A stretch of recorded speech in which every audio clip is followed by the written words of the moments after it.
దినకరా శుభకరా దేవా దీనాధార తిమిర సంహార దినకరా శుభకరా.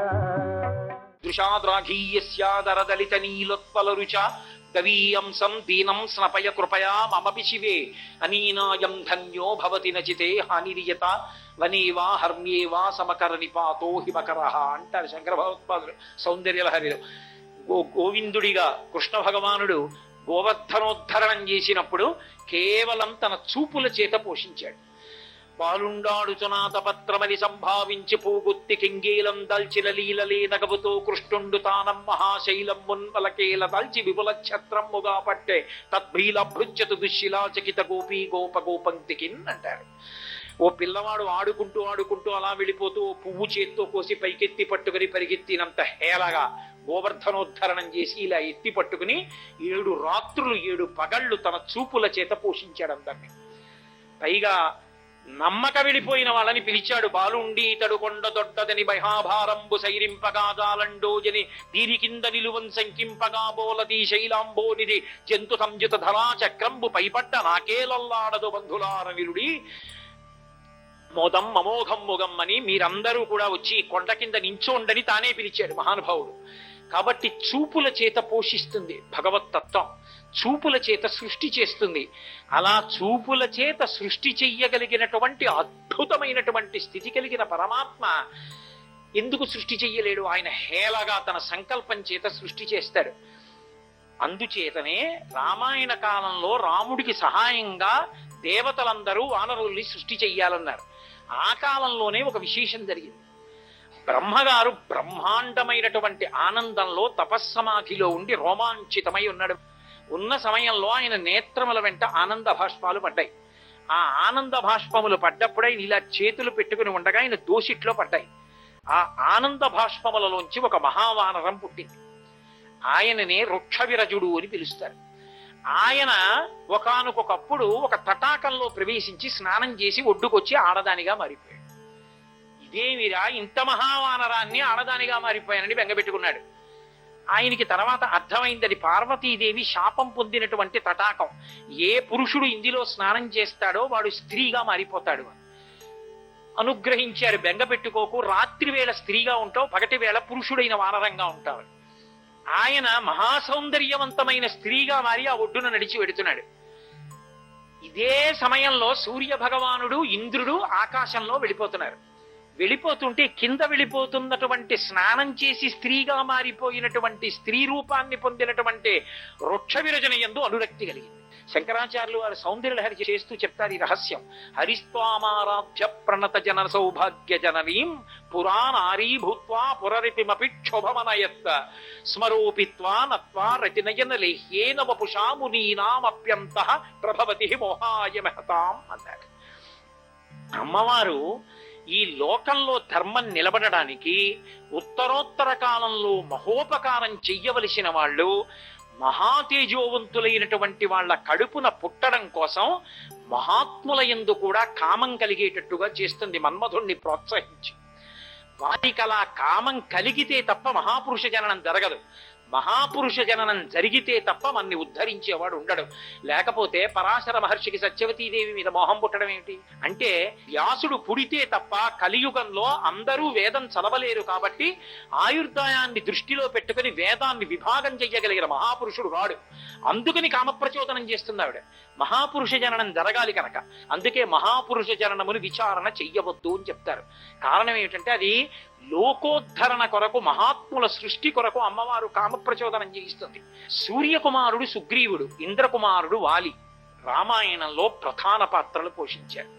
పైకి వాలి అధర్మం చేసిన వాళ్ళే కనపడతాడు. కనపడడం ఏమి, అధర్మం చేసిన వాడే, లేకపోతే రాముడు ఎందుకు తెగటారుస్తాడు? కానీ అదొక్కటే కాదు, వాలి చేసిన గొప్ప పని ఒకటి ఉంది. ఈ బ్రహ్మాండంలో ఎక్కడెక్కడ వానర జాతులున్నా సరే వాటన్నిటినీ వ్యవస్థీకృతం చేసి తన పరిపాలన కిందకి తీసుకొచ్చాడు. తీసుకొచ్చి ఎక్కడెక్కడ ఎన్ని వానర జాతులున్నాయో చిటిక వేసి పిలిస్తే వాళ్ళందరూ వచ్చేటట్టుగా తన స్వాధీనం చేసుకున్నాడు. చేసుకుని కిష్కింద రాజధానిగా పరిపాలించాడు. అందుకే వాలి చచ్చిపోయాక సుగ్రీవుడు రాజైతే సుగ్రీవుడి చిటిక వేస్తే ఇప్పుడు ఉన్న అంకెలలో అయితే ఎన్ని సున్నలు పెట్టి రాయాలో తెలియదు.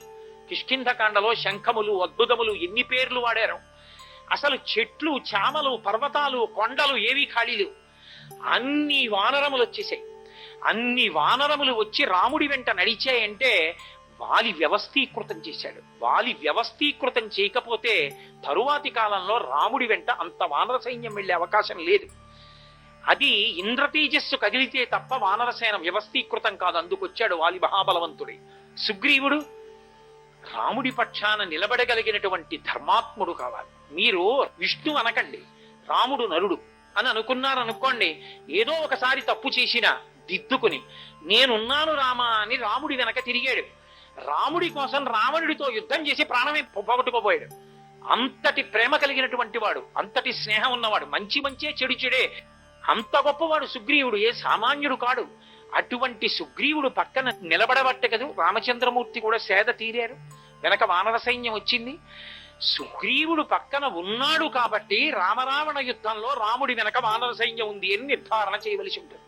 ఒక రకంగా రాముడి వలన ఉపకారం పొంది ప్రత్యుపకారం చేసినా అంత వానర సైన్యం వాలి వ్యవస్థీకృతం చేశాడు. సుగ్రీవుడు వెంట పంపాడు. అందుకోసం సూర్య తేజస్సుగా సుగ్రీవుడు వచ్చాడు.